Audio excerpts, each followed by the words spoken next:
Hi guys! So, for today's video, go grab a snack because it's going to be very long. Hopefully not so long. Kasi if hindi pa kayo aware, naglabas ang Get Ready with Me Cosmetics na another collection of lip products, like humongous collection again. So, ang dami-daming shades ang isa-swatch natin ngayon. 3 types of lip products. I will try to keep it as simple as possible dahil alam ko naman na ang concern nyo is yung shade. So, without further ado, let's start. So, the first product we're going to swatch is the High Beam High Shine Lip Oil. So, pag binili siya, ito yung packaging, ito yung box. It contains all the information you need. At alam niyo naman na ang Get Ready with Me Cosmetics ay vegan and animal test-free. So, itong High Beam High Shine Lip Oil, so it's high shine, obviously. It's moisturizing, hydrating. It has 20% jojoba oil and 15% shea butter. So, pwede siyang lip gloss, pero it's more of like a skincare or lip care more than a cosmetic product. You can use this on its own or you can use it as a topper to any lip products that you have. Also, the packaging looks like this. A palm size, I don't know if this is glass, acrylic container or something like that. And then, badass doe foot applicator. It's actually really nice. Okay, so the first shade I'm going to swatch, well, not really a shade because it's clear. This is called Jellyfish. So obviously, clear lang siya. So, kung gusto mo lang ng shine without any kind of tint or kung gusto mo lang ng pure lip topper na walang kahit anong shade na makaka-apekto dun sa first layer na lip product na nilagay mo sa lips mo, go for this one, Jellyfish, because it's obviously like, you know, clear.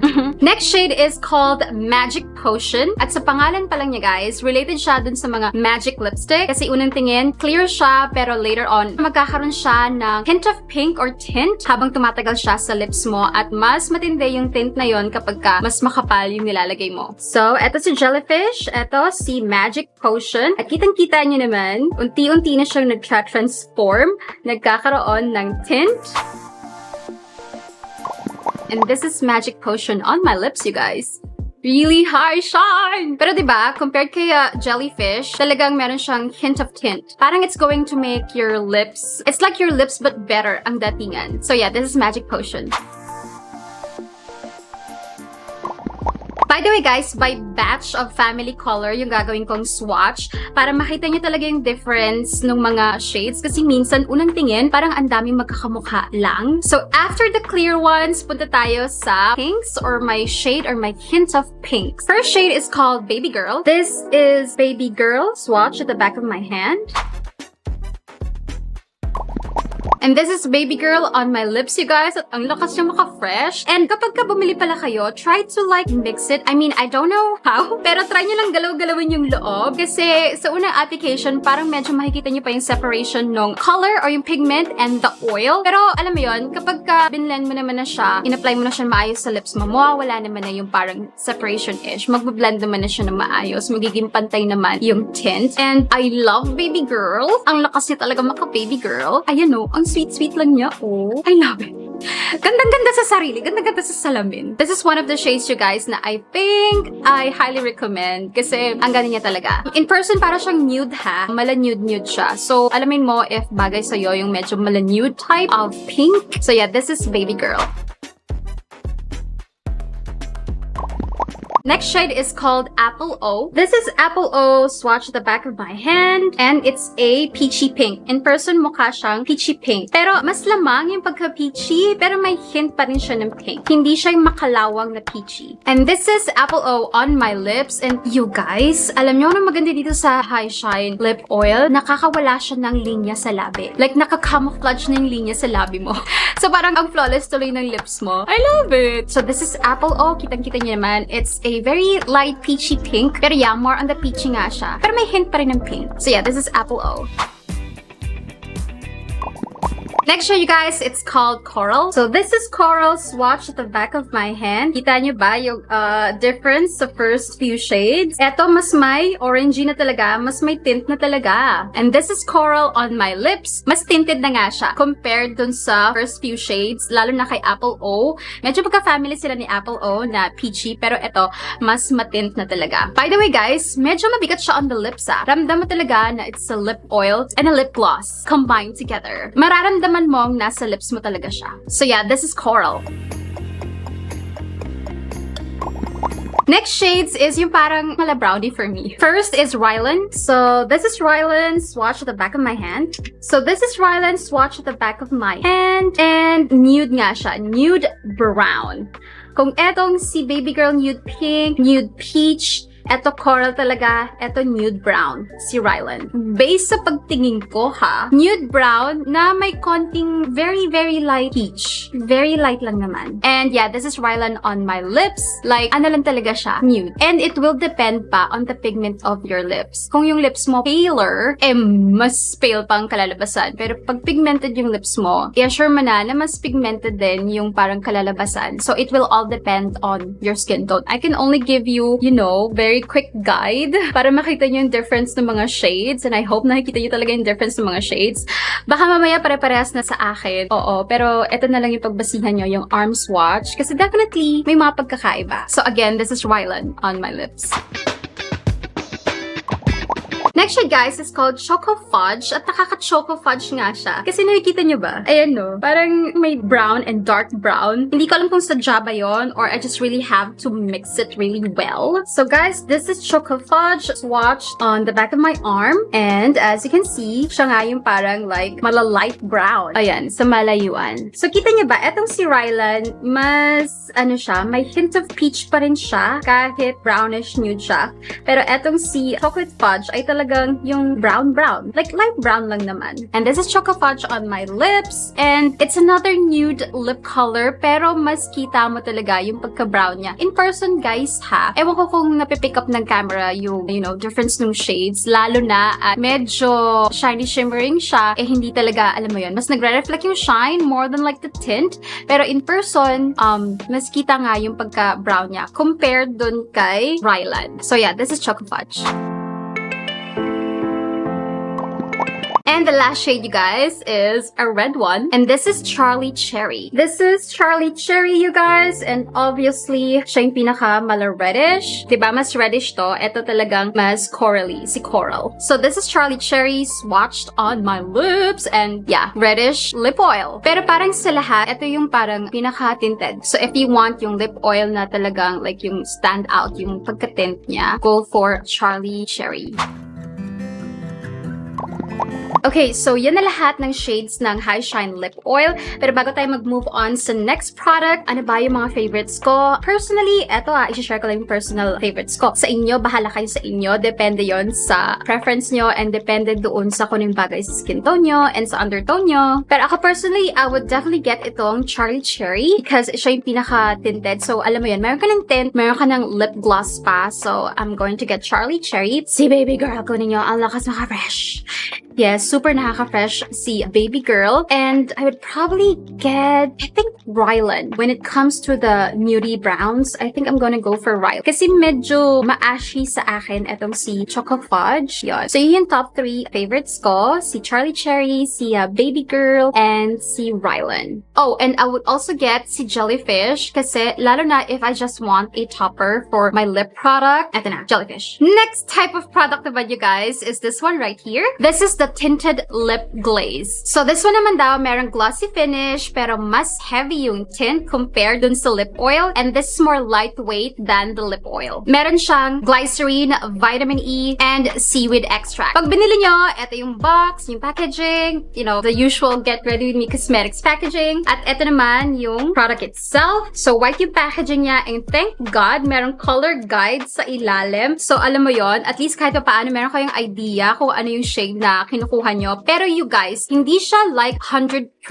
accurate. It's just going to give you an idea. Pero may mga shades na iba, may konting difference compared dun sa packaging. So unahin ko muna yung parang feeling ko nasa pink family. First shade, we have Pongkan. So first shade is Pongkan, and this is Pongkan swatched at the back of my hand. And honestly, you guys, it's like a mauvey pink to me. Mauvey pink with a hint of brown. Parang ganun. Ito si Pongkan thin layer. You can use it depende on your preference. Pwedeng like one layer lang and then magpacker ka lang ng ganyan, or you can like use it in full pack color like I always do.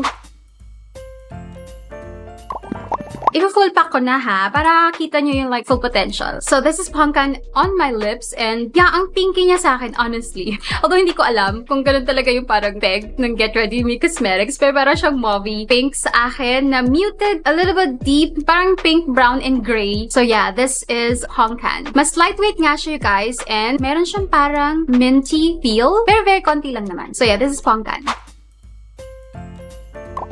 Next shade is called Not Basic. Again, nasa family of pink ako ha. And this is Not Basic swatch at the back of my hand. I hope you can like see. And it's a deep pink. Like deep pink na may konting red and purple. Alam mo yun? Parang may hint lang. Next shade is called Not Basic. Okay, Not Basic, one layer, puckered. Now let's see the full potential.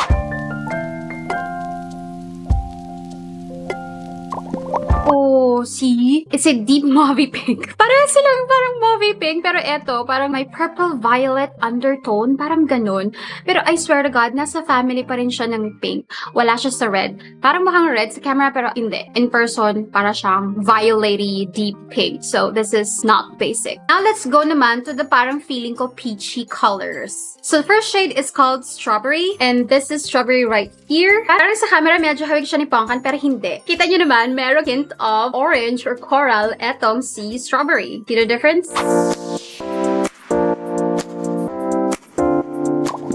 Ito si Strawberry, one layer, smudge. Typical lip tint looking kasi pag ginawa nyo like one layer lang. So, full pack na natin. So guys, this is Strawberry on my lips, and it's a light peachy stain or tint. Shiny shimmering tint. It's one of the shades na talagang nakaka-fresh. So yeah, this is Strawberry. And yung difference? Next shade, you guys, is 24/7, and this is 24/7 right here. Honestly, it's like a warm, parang pag pinagsama mo yung orange and brown, para siyang ganun. Medyo hawig siya ni Pongkan, pero mas deeper ito. And si Pongkan, mas kita mo na may undertone or parang pinky, very slight, compared dito kay 24/7, na talagang orange and brown. I'm so sorry guys, I'm so bad at explaining. Lagay na lang natin sa lips. So, eto si 24/7, one layer. Honestly, typical tint talaga. And this is 24/7 on my lips. Now that it's on my lips, para siyang deep nude brown. Pero, I swear, para siyang parang may undertone na orange. Oo. Hindi siya parang nude brown pink for me. For me lang naman ha. Pero, I kinda like it. Pwede pa baka may stain sa teeth? So yeah, this is 24/7. Parang tint na mga professional. Alam mo yun, pag nag-o-office. Now, let's move on to the parang feeling ko brown. So, the first shade that we have is Tangerine. It's right over here. And it's a nude brown. Pero para siyang cool tone for me. Oo, yung parang nude brown na makalawang. Ito si Tangerine. One layer, smudged. Yung mga smudge effect talaga is it will all depend on the tint of your lips na. Oo, kasi kapag ka one layer and then puckered lang naman, eh syempre hindi siya like, you know, fully covered. Hindi fully covered yung lips nyo. Kaya kita pa rin yung shade ng lips nyo.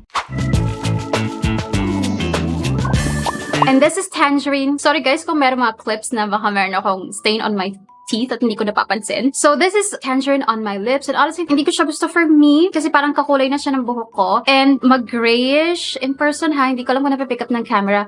Mag-grayish siya sa skin tone ko. Kasi nga parang para siyang cool tone. Mag-grayish na makalawang, na konting like biglang tingin baka nga meron pang mag-green. Sorry guys, I'm really trying to explain it sa nakikita ko sa salamin. Pero meron siguro sa inyo na babagayan to, pero ako personally hindi siya bagay sa akin kasi makalawang siya sa akin. Ma-ashy. So yeah, this is Tangerine. Next shade, you guys, is Upside Brown. And this is Upside Brown right here. Ito si Upside Brown. In person, you guys, it is brownie, pero meron siyang undertone na corally or parang peachy. Yeah. So this is Upside Brown on my lips, and mas matatanggap ko pa siya because medyo swak siya sa skin tone ko. Because it's brownie with corally or peachy undertone. Kung baga, para siyang burnt orange kung gagawin siyang liquid lipstick or lipstick. So yeah, this is Upside Brown.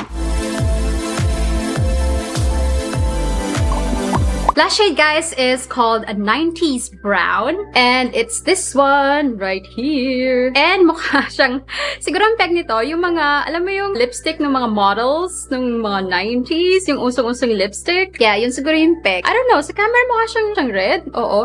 Pero in person, hindi. It's like deep brown. Pero ang feeling kong kahalo naman ito is like deep brown, pero haluan mo ng konting red. Konti lang naman. And you guys, I feel like this is the deepest shade sa collection. Kita niyo naman, oh. One layer.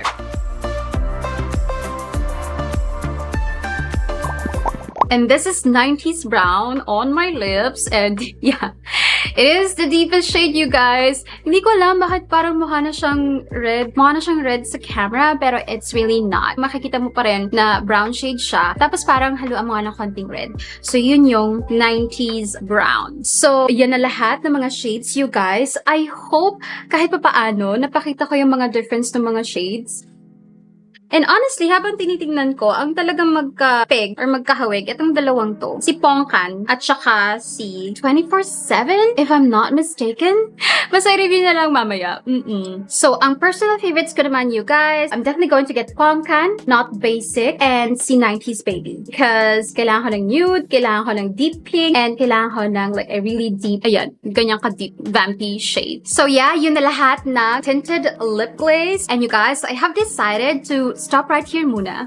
Meron pa tayong another type of product, which is yung lip contour, pero I feel like I'm going to save for another video kasi ang dami niya at feeling ko kailangan na mahabang discussion about it kasi may mga shades na mahirap i-distinguish at kailangan talaga ng explanation. So I'm going to save it for another video. Pero eto muna yung mga shiny shimmering lip products muna for this video, and I hope you guys nakatulong ako sa inyo. Any other additional information na pwede ko include, I'm going to put it at the description box. Also the link kung sakaling interested kayo. Also, yung tinted lip glaze pala, pag ito, habang tumatagal, mawawala yung shine, pero may iwan yung tint. And the deeper the shade, the deeper the tint, if you know what I mean. And it will all depend, pero yung longevity talaga ng mga lip products, it will all depend on paano ka kumain. Like, diretsong bibig ba, kagat ganyan, or kagamit ka ng kubiertos, and depende sa kakainin mo. If it's going to be oily and a bit rough, yan siya muna, na matatanggal at matatanggal to. Lalo na yung lip oil. Pero kung kalmado ka naman kumain, you know, tusok-tusok, kagat-kagat lang sa kubiertos, mga ganyan, magiging long-lasting naman siya. Like, really long-lasting. So, yeah, that's it for today's video, guys. Again, abangan nyo yung lip contour or yung lip pencils.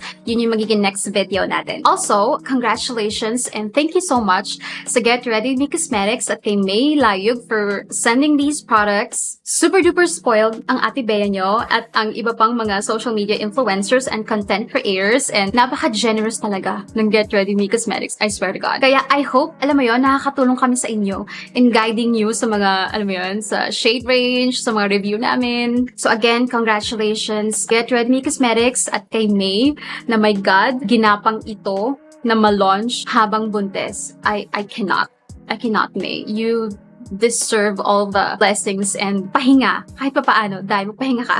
Thank you so much, guys, and I'll see you in my next one. Bye-bye!